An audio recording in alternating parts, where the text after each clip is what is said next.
She broke up with me but wanted to keep our special bond. I said, of course. The way Samantha delivered that line, sitting cross-legged on my couch with her hands folded like she was about to lead a meditation session, told me everything I needed to know about how long she'd been rehearsing this moment. We'd been together for 2.5 years, and I thought we were building toward something permanent, maybe even engagement by Christmas. I'd been covering her $800 monthly student loan payments for the past year while she found herself, through various spiritual workshops and online courses that never seemed to lead anywhere concrete. David, I need you to understand that what we have is so much deeper than conventional relationship structures, she began, her voice taking on that breathy, enlightened tone she'd developed since starting her latest self-discovery phase. I've been doing a lot of inner work lately, and I realize I need space to explore connections with other people. But you're so important to me. You're my anchor, my safe space. I don't want to lose that special bond we share. I nodded slowly, watching her face for any crack in the performance. So you want to break up but keep me around for emotional support? It's not that simple. This is about conscious relationship design, about honoring all the different types of love we can experience.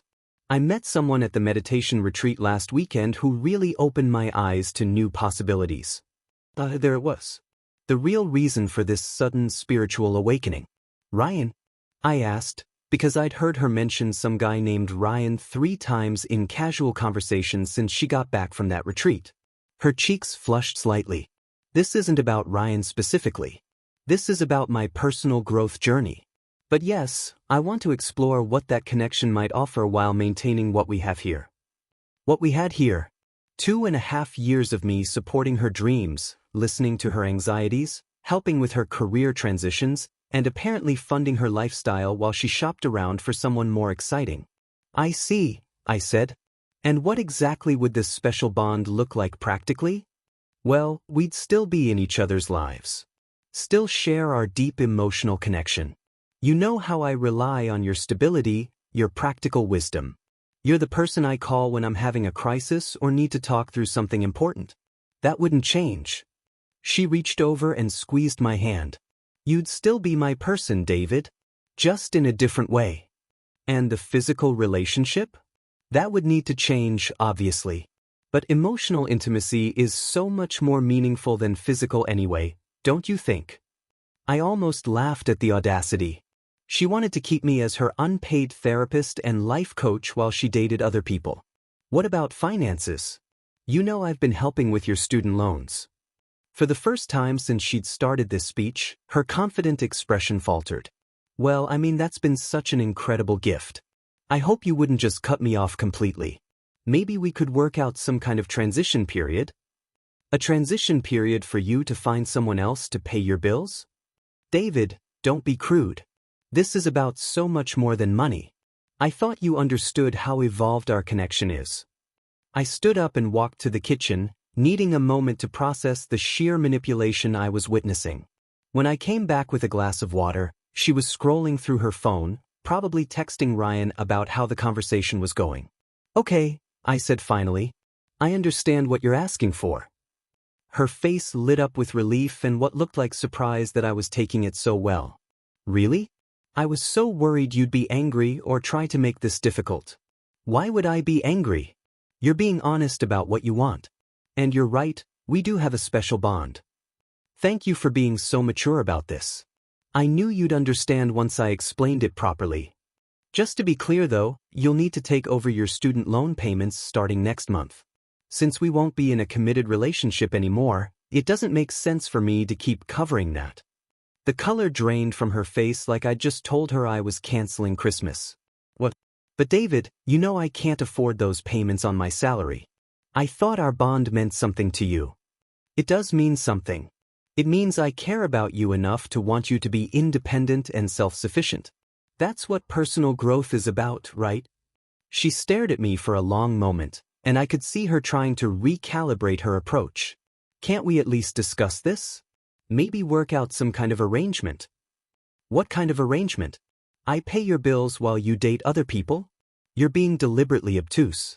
This is about honoring the connection we've built. The connection where I provide financial and emotional support while you explore your options with other men? That connection. She stood up abruptly, grabbing her purse. I can see you're not in the right headspace to have this conversation maturely. When you've had time to process this and understand what I'm really offering, call me. Sure thing. Take care, Samantha. After she left, I sat on my couch looking at the indentation where she'd been sitting, marveling at how someone could package such blatant selfishness as spiritual evolution.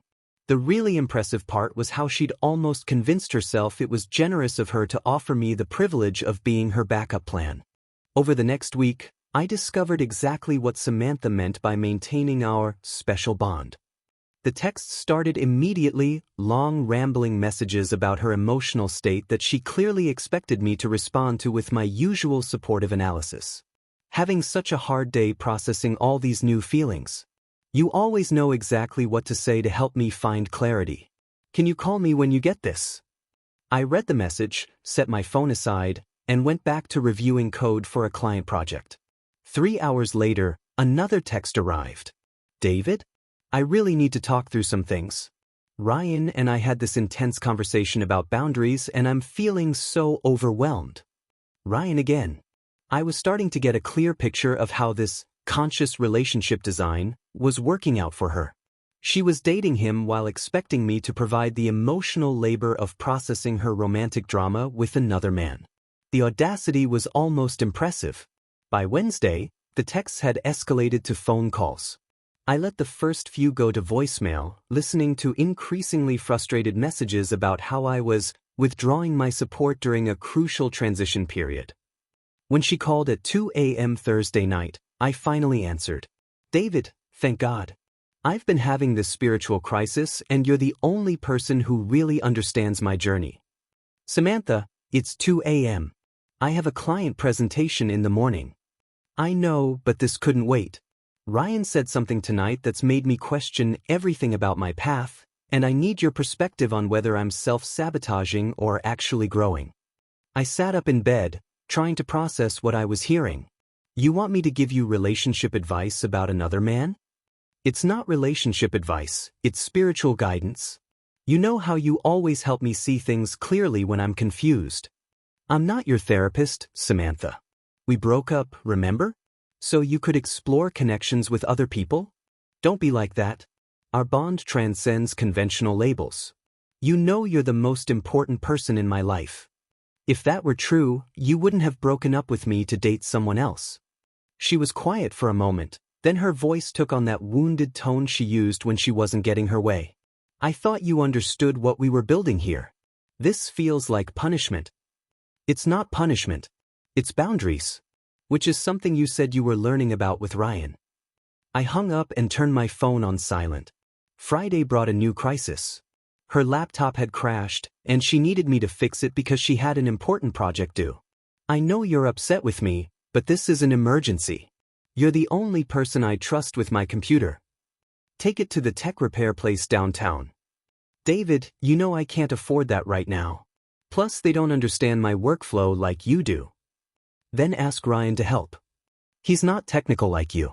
Please, I'm really desperate here.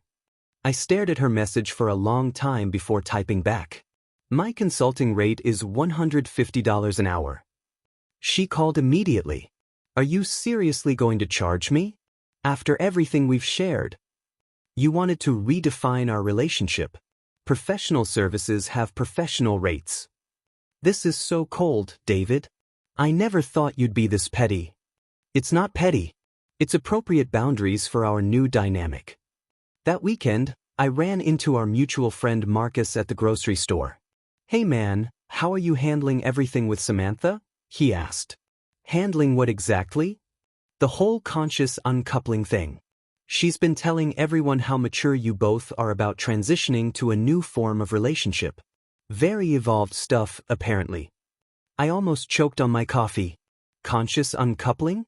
Yeah, she said you guys are exploring a more authentic connection that transcends traditional relationship structures. She seems really happy about it. Very spiritual journey kind of thing. Did she mention that she's dating someone else while expecting me to remain available for emotional support and financial assistance? Marcus's expression shifted. But she definitely left out those details. Interesting. That evening, I got a text from Hannah, Samantha's best friend since college. Hey David, I know this might be weird, but could we grab coffee sometime? There are some things about Samantha's situation that I think you should know.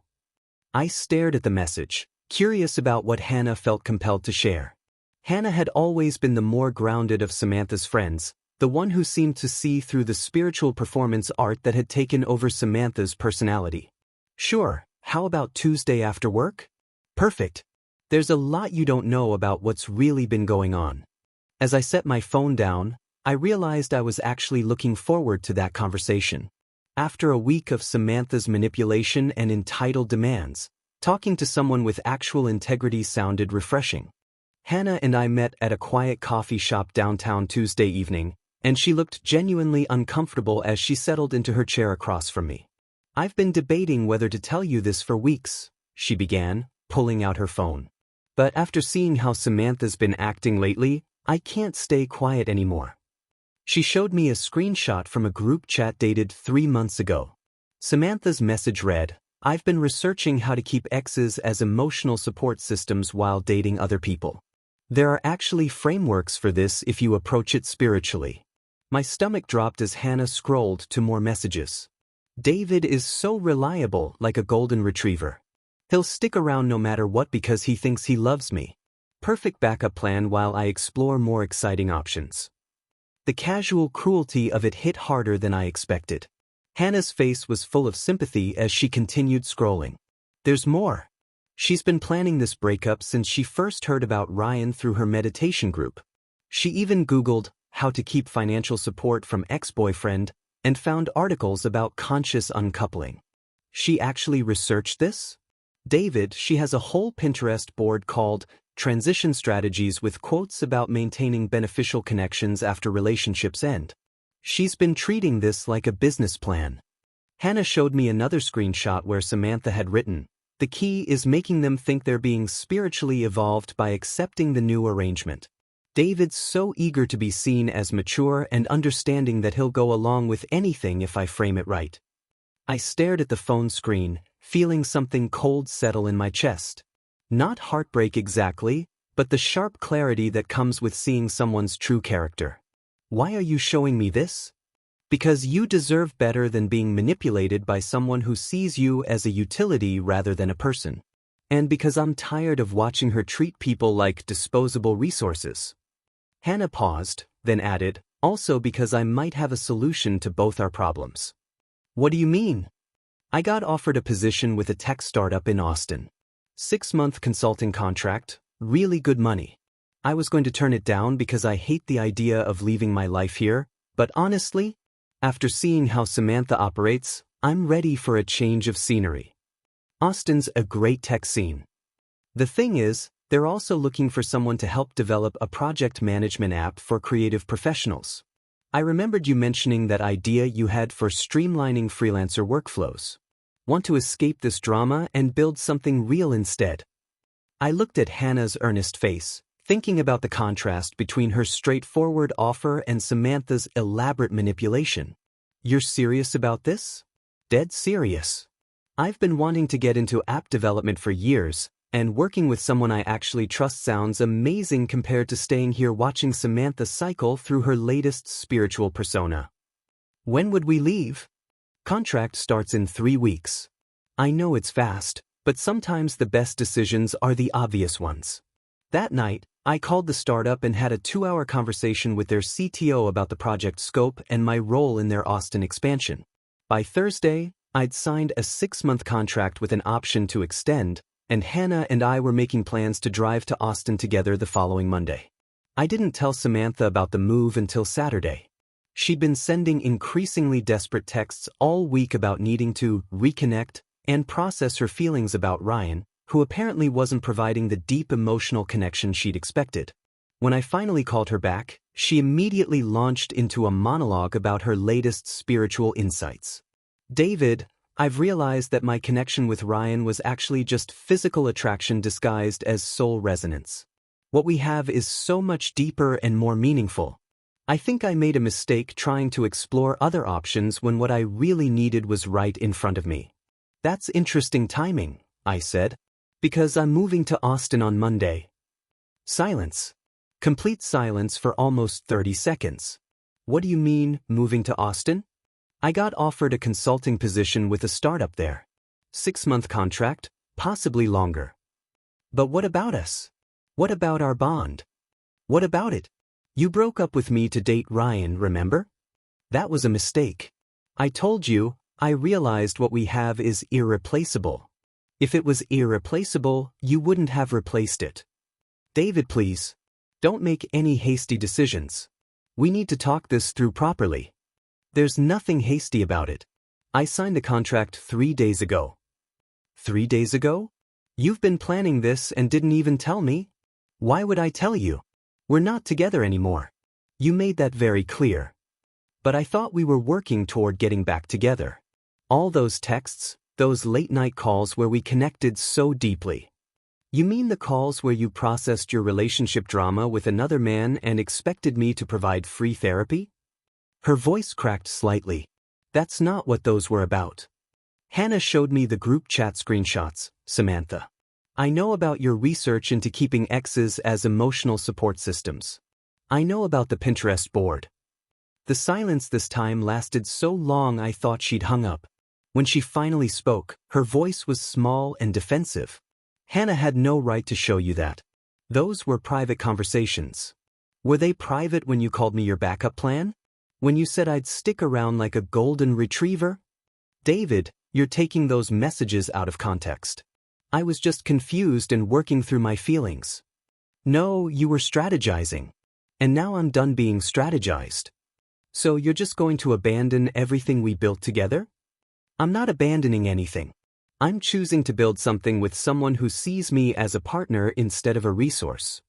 Monday morning, Hannah and I loaded our cars and drove to Austin together, leaving behind the whole toxic dynamic that Samantha had created. As we crossed the state line, Hannah looked over at me from the passenger seat and said, "You know what the best part of this is? What's that? We're about to find out what it feels like to work with someone who actually values what you bring to the table." The first month in Austin felt like stepping out of a fog I hadn't realized was suffocating me. Hannah and I rented a 2-bedroom apartment in South Austin with a home office where we could work on the app development project alongside our consulting contracts. What started as a practical arrangement quickly revealed itself as something I'd never experienced before, an actual partnership where both people contributed equally and respected each other's strengths. Hannah turned out to be brilliant at user experience design and project management, while I handled the back-end development and technical architecture. We'd work late into the evening, ordering takeout from food trucks and debugging code while music from nearby venues drifted through our windows. She never once asked me to pay for her expenses or solve her personal problems for her. Instead, she brought solutions, insights, and this refreshing directness that made every conversation feel productive rather than draining. "I think the workflow automation feature needs to be more intuitive," she'd say, sketching ideas on our whiteboard. "What if we simplified the interface here? Not 'fix this for me' or 'I'm too overwhelmed to figure this out,' but actual collaborative problem solving." 3 weeks into our Austin adventure, I got a text from Marcus back home. "Dude, Samantha is losing it. She's been calling everyone trying to get your new address. Apparently Ryan dumped her after she tried to move in with him." I showed the message to Hannah, who just shook her head and laughed. 3 weeks? That's got to be some kind of record for how fast her spiritual connection dissolved. She tried to move in with him after 3 weeks? According to the group chat she's still in with our old college friends, she showed up at his place with suitcases and started talking about taking their relationship to the next level. He apparently told her he thought they were just having fun. We spent that evening exploring Austin's music scene instead of discussing Samantha's drama. Hannah knew the names of bands I'd never heard of and had this way of getting genuinely excited about discovering new artists that reminded me what enthusiasm actually looked like when it wasn't performed for attention. At a small venue in East Austin, Watching a folk duo play original songs about honest relationships and authentic connection, I realized I was happier than I'd been in years. This is what I was missing, I told Hannah as we walked back to our car. What do you mean? Actual shared interests. Conversations that go somewhere. Building something together instead of just maintaining someone else's lifestyle. Samantha really did a number on you, didn't she? The crazy part is, I thought that was normal. I thought relationships were supposed to be one person giving constantly while the other person took. That's not a relationship, David. That's a subscription service. By month 2, our app prototype was getting serious attention from potential investors. Hannah had networked us into the Austin startup community, and we were getting invited to pitch events and demo days. The contrast with my old life was stark. Instead of coming home exhausted from dealing with Samantha's manufactured crises, I was energized by working with someone who matched my effort and ambition. I think we might actually have something here, Hannah said one evening as we reviewed our latest user feedback. The beta testers love the interface, and the efficiency metrics are better than we projected. We make a good team, I agreed, and meant it in ways that went beyond just the business partnership. Around month 3, Hannah and I started acknowledging what was becoming obvious to everyone around us. We were falling for each other, but in this gradual, natural way that felt completely different from the intensity and drama that had defined my relationship with Samantha.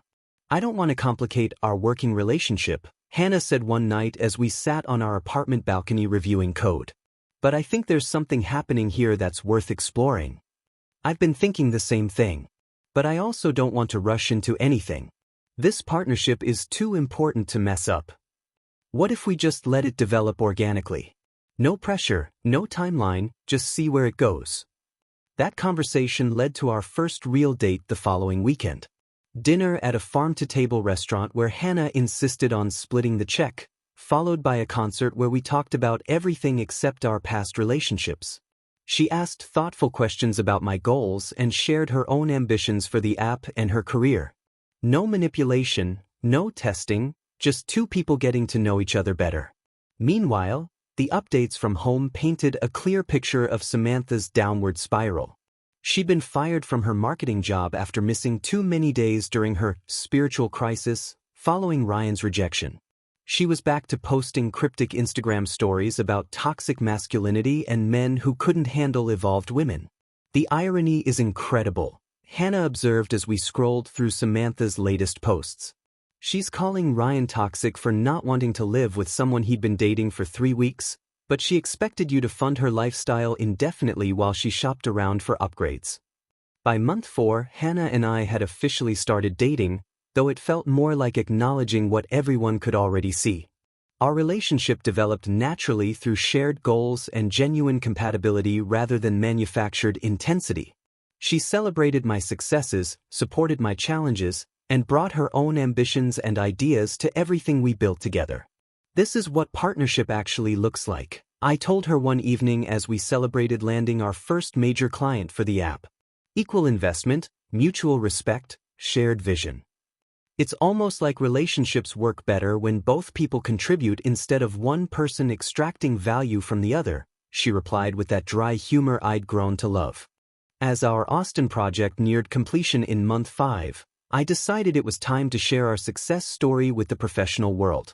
Hannah and I had just launched our app to overwhelming positive feedback, secured 3 major clients, and were being courted by investors interested in scaling our business. The contrast between where I was now and where I'd been with Samantha felt like a case study worth sharing.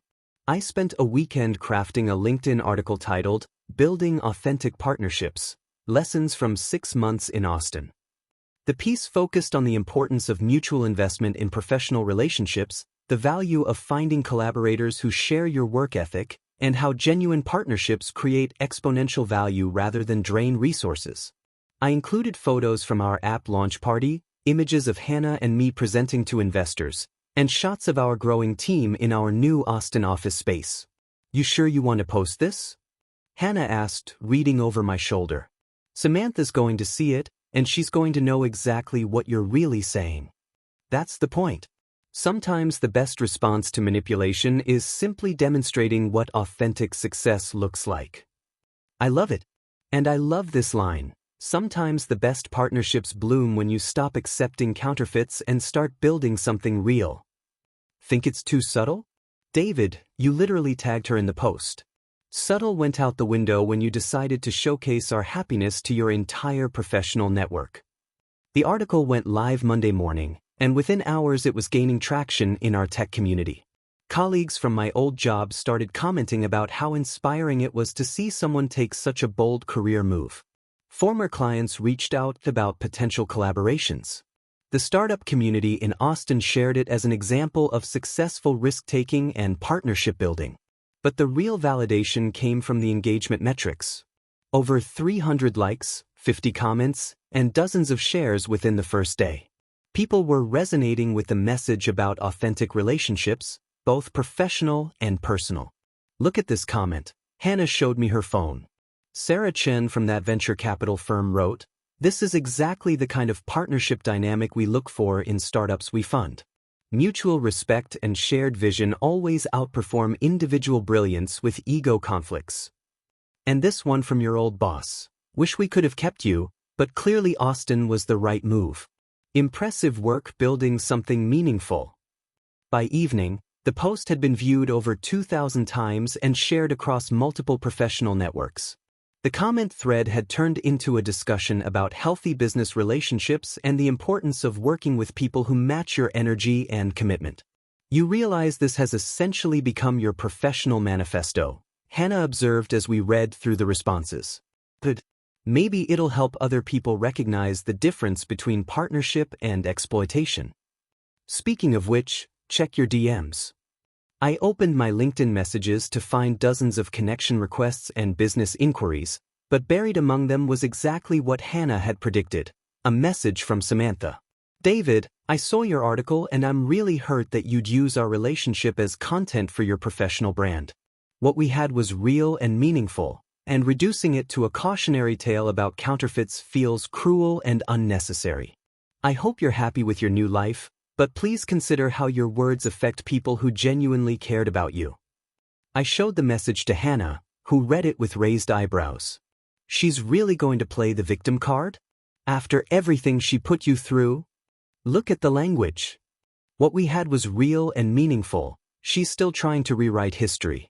And people who genuinely cared about you, like she was some innocent party who got blindsided. Are you going to respond?" "Already did." I showed her my reply. "Samantha, I'm sorry you feel hurt by my article about building authentic partnerships. I hope you find what you're looking for in your own professional journey. Best wishes." Short and professional. I like it. The beauty of genuine success is that it speaks for itself. I don't need to explain or defend what Hannah and I have built. The results are visible to everyone. That night, as we celebrated the article's success at our favorite Austin restaurant, Hannah raised her glass. To authentic partnerships and the courage to walk away from counterfeits. To finding someone who sees building something together as an opportunity rather than an obligation. Our glasses clinked, and I realized that 6 months ago, I never could have imagined being this content. Not just happy, but genuinely satisfied with the life I was building with someone who valued what I brought to the relationship rather than seeing me as a resource to be managed. Within hours of my LinkedIn article gaining momentum, Samantha launched what I can only describe as a full-scale campaign to destroy everything Hannah and I had built. It started Tuesday morning when my former boss called with an unusual question. "David, I need to ask you about something. We received an email yesterday claiming you sexually harassed a former girlfriend and stole proprietary ideas from a previous relationship to build your Austin venture. The sender wants to remain anonymous but provided detailed allegations." My stomach dropped. That's completely false. Who sent this? Someone using a generic email address, but they knew specific details about your time here and your current project. We're not taking any action based on anonymous accusations, but I wanted you to know this is circulating. Within an hour, Hannah called me with similar news. "David, our investor meeting for Thursday just got canceled. Their assistant said they received concerning information about the founding team's ethics and need to reassess. Let me guess. Anonymous email with harassment allegations. How did you know? Because my old boss just called with the same story. Samantha's trying to sabotage our business. By Wednesday, the attack had escalated. Our app's review page was flooded with one-star ratings claiming the software was stolen intellectual property. Someone had created fake social media accounts posting screenshots of alleged conversations where I supposedly admitted to stealing ideas from my ex-girlfriend's marketing concepts. The most damaging was a fabricated email chain where I appeared to be bragging about manipulating women for business insights. This is sophisticated, Hannah observed as we documented each fake review and post. She's not just angry posting. She's strategically targeting our professional reputation. Should we respond publicly? Not yet. I have a better idea. Hannah had been keeping detailed screenshots of Samantha's actual behavior since before we left for Austin. The group chat messages about treating me like a backup plan, the Pinterest boards about maintaining financial support from exes, even recordings of voicemails where Samantha explicitly discussed using men for money. I've been documenting everything since I first realized how manipulative she was, Hannah explained. I had a feeling this day would come. Our lawyer reviewed the evidence Thursday morning and immediately sent a cease and desist letter to Samantha, threatening defamation charges if the harassment campaign continued.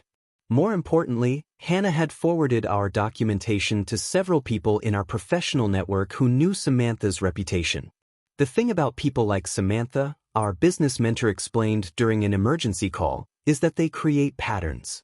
This isn't the first time she's tried to destroy someone's reputation when they refuse to enable her lifestyle.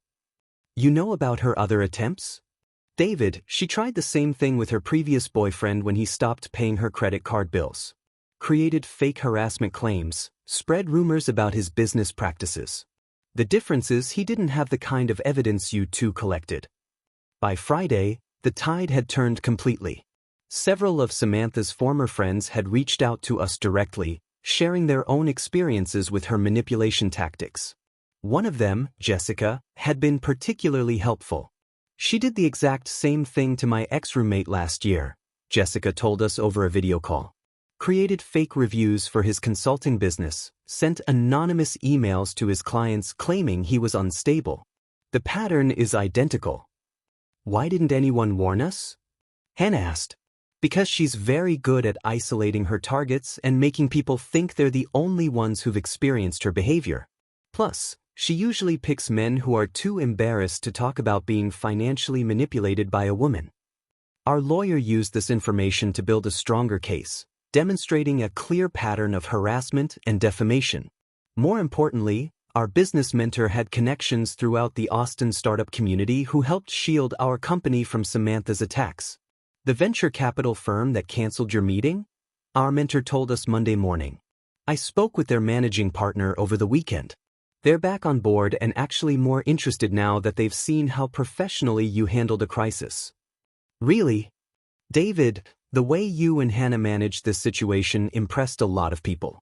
You didn't panic, you didn't retaliate publicly, you gathered evidence and let the facts speak for themselves.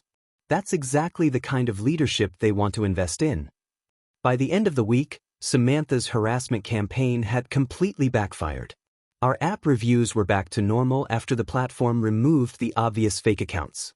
The professional network that had seen my original LinkedIn article rallied around us, with several prominent figures publicly supporting our business. Most satisfying was the message we received from the tech startup community's ethics board. We've received multiple reports about harassment targeting your company. Please know that this behavior is completely unacceptable in our community, and we're taking steps to ensure the responsible party cannot continue these tactics against other entrepreneurs. Hannah and I sat in our Austin office Friday evening, looking at our laptop screens showing restored review scores, new client inquiries, and a calendar full of investor meetings. I have to admit, Hannah said, watching her nuclear option strategy blow up in her face was pretty satisfying. The best part is realizing that her opinion of us literally doesn't matter. We built something real, and that speaks louder than any lies she can fabricate.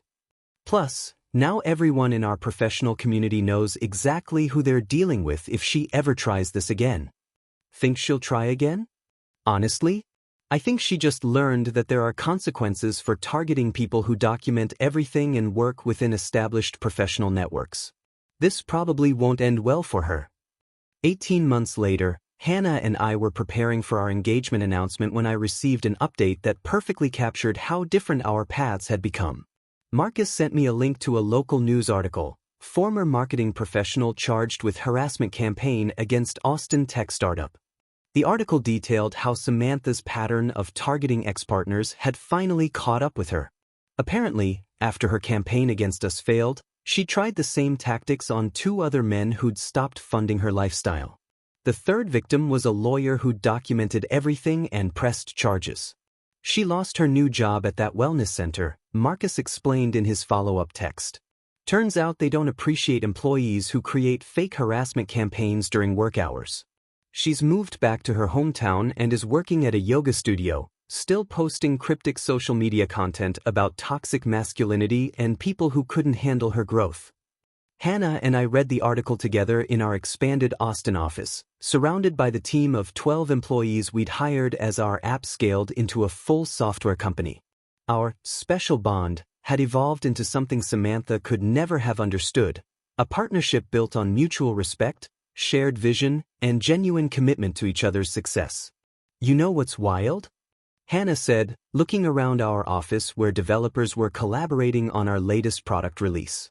She thought you were her backup plan, but she was actually just a detour on your way to building something real. Our engagement announcement became a case study in our business network about authentic relationship building, both personal and professional. The LinkedIn post showcasing our partnership and company growth received over 5,000 likes and generated 3 major business opportunities. But the real success wasn't measurable in metrics or revenue. It was waking up every morning excited to work with someone who saw challenges as opportunities to grow together rather than problems for me to solve alone. It was having conversations about our future that involved shared dreams rather than one person's demands. It was the simple satisfaction of building something meaningful with someone who valued what I brought to the relationship rather than seeing me as a resource to be managed. Remember when you thought relationships were supposed to be one person giving constantly while the other person took? Hannah asked as we reviewed our wedding planning timeline. I thought that was just how love worked. That caring about someone meant accepting whatever treatment they offered. Samantha really did a number on your self-worth. You were so grateful for basic human decency. The contrast is incredible. With her, I was always calculating whether I could afford her next crisis. With you, we're planning how to build wealth together. That's because I see you as a partner, not a paycheck. Our wedding was scheduled for the following spring, and unlike my anxious planning with Samantha, every decision felt natural and collaborative. Hannah insisted on splitting all costs equally and brought her own ideas and preferences rather than expecting me to guess what would make her happy. We were designing a celebration that reflected both our values rather than trying to fund someone else's Pinterest fantasy. The final update about Samantha came through our mutual friend network just before our engagement party. She'd started a blog called Surviving Toxic Masculinity, where she wrote about her experiences with men who couldn't handle strong, independent women. The irony was lost on no one who knew the real story. She's turned her inability to maintain adult relationships into a brand, Hannah observed after reading one of Samantha's posts about financial abuse from men who stopped supporting her lifestyle. The comments are interesting though. Lots of women calling her out for describing basic boundaries as abuse. Think she'll ever actually learn from any of this? People like Samantha don't learn, David. They just find new targets and hope the next person hasn't heard their story yet. Our engagement party was everything that planning with Samantha never could have been. Authentic, collaborative, and focused on celebrating what we'd built together rather than showcasing expensive taste. Friends and colleagues from both our personal and professional networks gathered to celebrate not just our relationship, but the business partnership that had grown alongside our personal connection. To David and Hannah, our former investor toasted, who proved that the best partnerships happen when 2 people bring equal energy to building something bigger than themselves. As Hannah and I stood together, surrounded by people who'd watched us create both a successful business and a genuine partnership, I realized that Samantha had actually given me the greatest gift possible. Her manipulation and selfishness had taught me to recognize the difference between someone who loved me and someone who loved what I could provide. Without that painful lesson, I might never have recognized Hannah's authentic partnership for the rare treasure it was. You know what the best part is? Hannah whispered as our guests mingled around us. What's that? Samantha was right about one thing. We do have a special bond. It's just that ours is built on mutual respect instead of financial dependency. And the best part of that, I replied, is that this kind of bond actually gets stronger over time instead of requiring constant maintenance and crisis management. 6 months later, our company went public, and Hannah and I were featured in several business publications as an example of successful co-founder partnerships. We never mentioned Samantha in any interviews, but several articles noted how rare it was to find business partners who brought equal commitment and complementary skills to building something meaningful together. The life we'd built proved that authentic partnerships don't require manipulation, financial dependency, or elaborate schemes to maintain connection. They just require two people who see each other as equals worth investing in rather than resources to be extracted from.